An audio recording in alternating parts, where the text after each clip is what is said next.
It says that the game nickname was originally intended for Owen Hart.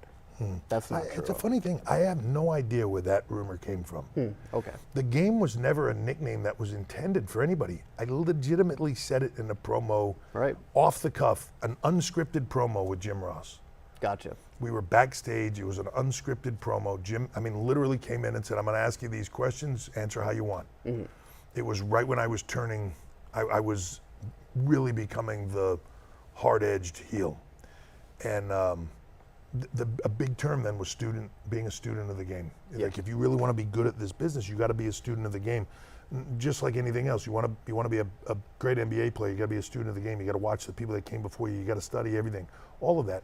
It was said a lot in our business. Sure. And in that promo, legitimately use the F word, and they had to beep it out. The promo was so good that they were like, we're going to keep it. We're just going to beep out the F word. But I didn't think anything more about it than that. And then following week on TV, when I came out, there were signs that just said Triple H, the effing game, or Triple H is the game, whatever it was. The game thing stuck. I remember distinctly walking out on stage and seeing like 6 or 7 signs and thinking like it took me a second to go like, oh, that's right, I said that last week in that promo. But that stuck. That's it. Yeah. And then that became the thing. And I went backstage after and was like, hey, the game is it now. Like, it's everywhere out there. And I buzzed JR. JR started saying it on commentary. A lot of that stuff then was organic to, Cerebral Assassin just came from JR. Yeah.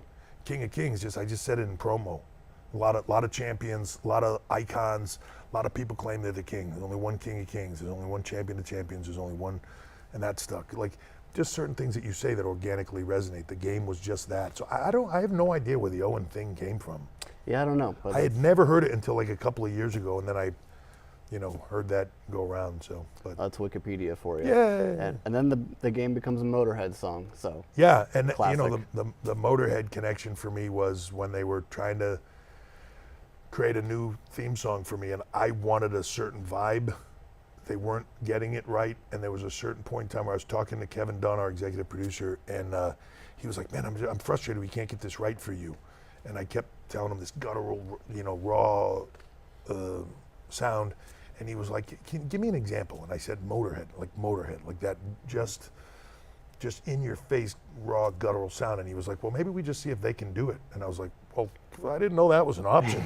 Yeah. If that's an option, absolutely. And he called me back a couple days later and said they're going to do it.